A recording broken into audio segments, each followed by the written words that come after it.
নমস্কার বন্ধুরা, আমার ইউটিউব চ্যানেলে সকলকে অনেক অনেক স্বাগত। তো আজকে চলে এসেছি উচ্ছে বা করলা কিভাবে চাষ করব তার প্রতিটি স্টেপ বাই স্টেপ আমি এই ভিডিওতে আলোচনা করছি। অবশ্যই তোমরা প্রথম থেকে শেষ অবধি দেখো, জানতে পারবে কিভাবে খুব সহজেই আমরা উচ্ছে গাছ বা করলা গাছ বাড়িতে লাগিয়ে সারা বছর উচ্ছে বা করলা পেয়ে যাব। এখন প্রথমে আমাদের বীজ সংগ্রহ করতে হবে।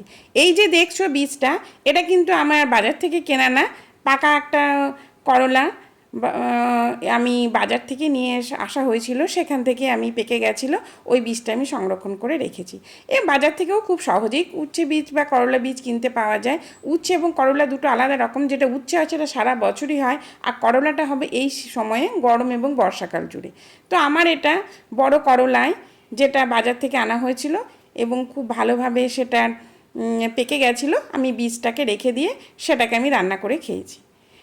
এবার আমি বীজটাকে ভিজিয়ে দিলাম, 24 ঘন্টা মতো বীজটা ভিজানো থাকবে। আর এদিকে মাটিটাও তৈরি করে নেব। মাটিটার জন্য এখানে নিয়েছি সর্ষের খোল, আর এটা আছে ঘুঁটে কাউ ডাং কম্পোস্ট মানে গোবর সার, যেটা আমার শুকনো ঘুঁটেটাকে জলের মধ্যে ভিজিয়ে সেটা গুঁড়ো করে নিয়েছি। এছাড়া তোমাদের যদি নিজের কাছে যে কোনো কিছু কম্পোস্ট থাকে সেটাও দেওয়া যেতে পারে, লিভ কম্পোস্ট, কিচেন কম্পোস্ট, সমস্ত কিছু দেওয়া যেতে পারে। এবার আমি এই গাছটা লাগাবো একটা বস্তার মধ্যে। তার জন্য প্রথমে এই বস্তার মাটিটা ভালোভাবে আমি রেডি করে নেব। বস্তার মাটিটা একটু আলগা করে নেব সুন্দরভাবে। তারপর এর মধ্যে খোল এবং সর্ষের যে খোল, সরিষার খোল, আর যে ঘুঁটোর গুঁড়ো বা গোবর সার যেটা, সেটা আমি ভালো করে মাটির সঙ্গে মিশিয়ে নেব। একদিকে আমার বীজটা ভিজতে থাকবে 24 ঘন্টা, আর এদিকে আমি মাটিটা আজকে তৈরি করে নেব। তারপর কালকে 24 ঘন্টা পর আমি বীজগুলো লাগিয়ে দেব। মাটিটাও একটু তৈরি থাক, মাটির সঙ্গে মিশতে একটু সময় দিই। যেহেতু এটা অর্গ্যানিক পদ্ধতিতে লাগাচ্ছি, কোনো অসুবিধা নাই, যে কোনো সময়ে যে সঙ্গে সঙ্গে বসানো যেতে পারে বীজ, তাতে কোনো অসুবিধা নেই। কিন্তু না, আমি একটু সময় দিয়েই করব। যেহেতু বীজটা যদি আমি একটু ভিজাতে দিই তাহলে জার্মিনেশনটা খুব তাড়াতাড়ি হয়ে যায়। 24 ঘন্টা পর চলে এসেছি, বীজগুলো সমস্ত ভিজে গেছে। তখন ভেসেছিল, এখন দেখো বন্ধুরা সমস্ত ডুবে গেছে। মানে বীজের জার্মিনেশনের পার্সেন্টেজ মনে হচ্ছে ভালোই হবে। তো আমি তো আমার মতো নিয়েছি, বেশি তো আমি লাগাবো না একটা বস্তার মধ্যে, ওই জন্যই আমি বেশি বীজ নিইনি। তোমরা যদি চাও আরও বেশি বীজও নিতে পারো, একটা করলার জায়গায় দুটোও নিতে পারো, কোনো অসুবিধা নেই। এবার হালকা হাতে আমি আঙুল দিয়ে এগুলোকে মাটিতে বস্তার মধ্যে বসিয়ে দেব। সবগুলোই আমি বসিয়ে দেব, জানি না কতগুলো বার হবে। একটা বস্তার মধ্যে 4-5টা চারা থাকলে কোনো অসুবিধা নেই। খাবারটা আমাদের সময় সময় তো দিয়েই যাব। আর এই করলা বা উচ্ছে যাই লাগায় না কেন, এরা সূর্যের যে তাপ বা সূর্যালোক, রোদ্দুর ভীষণ ভালোবাসে। অবশ্যই দিনে 4-5 ঘন্টা যেখানে রোদ্দুর পাবে সেখানে লাগালে খুব ভালো ফলন পাওয়া যায়। এবার আমি এইটাকে জল দিয়ে ভিজিয়ে দিলাম, মাটি দিয়ে আলগা করে ঢাকা দিয়ে দিলাম এবং খুব ভালোভাবে জল দিয়ে আমি ভিজিয়ে দেব। অবশ্যই দেখতে হবে মাটি যেন সবসময় ভেজা থাকে। তারপর 7 দিন পর বেশ সুন্দরভাবে আমার করলার বীজ থেকে চারাগুলো বার হয়ে গেছে, সমস্তই বার হয়েছে। জার্মিনেশন খুব ভালো, খুব ভালোভাবে বের হয়েছে। যতগুলো আমি বীজ দিয়েছি সবগুলোই বার হয়ে গেছে। সব ক্ষেত্রে এটা হয় না, বাজার থেকে কেনা বীজগুলো সব আমার বিশেষ করে দেখেছি সব বার হয় না। যদি 10টা দিই তার মধ্যে 7টা বার হয় কিংবা 6টা বার হয়। তারপর 15 দিন পর এই উচ্ছে গাছগুলো, করলা বা উচ্ছে যেটাই আমি লাগাই, আমি এখানে করলাই লাগিয়েছি, এর মধ্যে বেশ সুন্দরভাবে বেড়ে উঠেছে। আর এবার আমি একটু তরল সার দেব। যেহেতু প্রথমেই আমি গোবর সার এবং সরিষার খোল দেওয়া আছে, এখন তরল সার হিসেবে সরিষার খোল আমি দেব না। এখানে আমার যত রকম কিচেন ওয়েস্ট আছে সেগুলোকে আমি জলের মধ্যে ভিজিয়ে রেখেছি, তার মধ্যে 1-2 ঘুঁটোও ফেলে রেখেছি।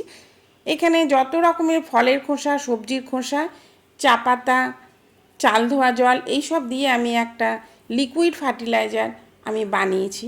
এইটাকে কি করব, 5 থেকে 7 দিন বেশ ঢাকা দিয়ে ভিজতে দেব। তারপর সেই জলটা আমি এই করলা গাছে দিয়ে দিলাম। ডাইলিউট করেও দেওয়া যেতে পারে, আবার এমনি দিলেও ক্ষতি নেই, কেন প্রথমেই আমার ওটা জলই দেওয়া আছে। জলের সঙ্গে সবজি খোসাগুলো ভিজে বেশ সুন্দরভাবে একটা তরল সার তৈরি হয়ে গেছে। এর মধ্যে কিছু সাপোর্টও দিয়ে দিলাম, যেহেতু উচ্ছে গাছে সাপোর্ট তো লাগবেই, এই জন্য আমি একটা ডাল সাপোর্ট দিয়ে দিলাম। তারপরে পরে আমি আরও অনেক সাপোর্ট দেব, এখন আপাতত আমি এটাই দিয়ে দিলাম। এবার গাছগুলোকে একটু সাপোর্টের সঙ্গে লাগিয়ে দিলাম, ব্যাস। এবার আমার 25 দিন পর আমার করলা গাছগুলো বেশ সুন্দরভাবে সাপোর্ট ধরে বেড়ে উঠেছে, আর বেশ একটা দুটো ফুলও চলে এসেছে।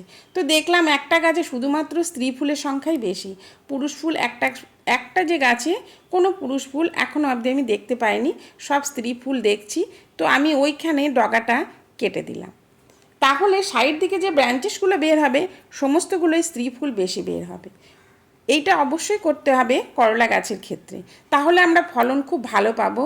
আর এইটা যেহেতু পুরুষ ফুলই বেশি, ওই জন্য এটাকে আমি আর কাটলাম না, তাহলে পরিমাণটা ভালো হবে। এদিকে একটা স্ত্রী ফুল ফুটেওছে, তোমরা লক্ষ্য করলে দেখতে পাবে যতগুলো ফুল এসেছে সবগুলোই কিন্তু স্ত্রী ফুল। এই জন্যই এইখান থেকে যে ব্রাঞ্চেসগুলো আসবে সেগুলোতেও বেশিরভাগ ক্ষেত্রে স্ত্রী ফুলের সংখ্যাই বেশি থাকবে, তাহলে আমরা ফলনটাও খুব ভালো পাবো। ওই জন্যই আমি কেটে দিলাম।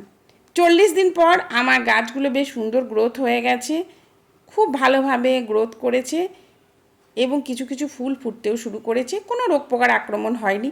মাসে একবার করে আমি তরল সার হিসাবে কিচেন কম্পোস্টের ওই জল দিয়েছি, আর আমি কিছু দিইনি। আর নিয়মিত আমি জল দিয়েছি, আর পর্যাপ্ত সূর্যালোক বা রোদ্দুরও আছে। কোনো রোগ পোকার আক্রমণ হয়নি। যদি রোগ পোকার আক্রমণ হয় অবশ্যই নিম অয়েলে আমরা স্প্রে করব। এবার আমার করলাগুলো 50 দিন পর অনেকগুলো ধরতে শুরু করেছে, আর কিছু কিছু বেশ সুন্দরভাবে বড়ও হচ্ছে। দেখতে ভীষণই ভালো লাগছে যখন নিজে লাগানোর গাছ ছোট থেকে কিংবা বীজ থেকে চারা করার, তারপর সেই গাছকে পরিণত করে যত্ন করে যখন আমরা ফসল পাই তখন আমাদের মন ভীষণই ভালো লাগে। আমারও সেরকমই অবস্থা, খুব ভালো লাগছে। বেশ সুন্দরভাবে আমার ধরেও গেছে আর দেখতেও বেশ সুন্দর লাগছে। একদম 60 দিন পর এবার আমি হারভেস্ট করব। বীজ লাগানোর 60 বা 2 মাসের মধ্যেই আমরা করলা পেয়ে যাব। তো এটা আমার করলাই হয়েছে, বেশ সুন্দরভাবে হয়েছে, দেখতে ভীষণ ভালো লাগছে আর আমি ভীষণ খুশি। তাই বন্ধুদের সঙ্গে শেয়ার করতে চলে এলাম। এইরকমভাবে যদি তোমরাও তোমাদের ছাদ বাগানে বস্তার মধ্যে লাগাও, খুব সহজেই খুব ভালো ফলন পাবে এবং নিজের যেটুকু আমাদের লাগে সেটুকু এর মধ্যে অর্গানিক পদ্ধতিতে পেয়ে যাব। তার জন্য বাজার থেকে কেনা লাগবে না। আমার ভিডিও এই জন্যই, যাতে অনেক বন্ধু আমার ভিডিও দেখে অনুপ্রাণিত হয়ে তারাও ছাদ বাগানে একটু সবজি একটু ফুল লাগায় এবং নিজের প্রয়োজন মতো পেয়েও যায়, বিশেষ করে জৈব পদ্ধতিতে। তাহলে আমাদের শরীর সুস্থ থাকবে, পরিবেশ ভালো থাকবে। অবশ্যই একবার চেষ্টা করে দেখলে ক্ষতি নেই। তো আমি এবার কিছু কিছু করলা তুলেও নিলাম, আর যেগুলো ছোট সেগুলো রয়ে গেল, সেগুলো আবার পরে 1 সপ্তাহ পর তুলব। একবার যদি ধরতে লাগে তাহলে প্রতি সপ্তাহে এরকমভাবে অনেকগুলো করলা পাওয়া যাবে। আমার ভিডিও দেখার জন্য অনেক ভালোবাসা, অসংখ্য ধন্যবাদ।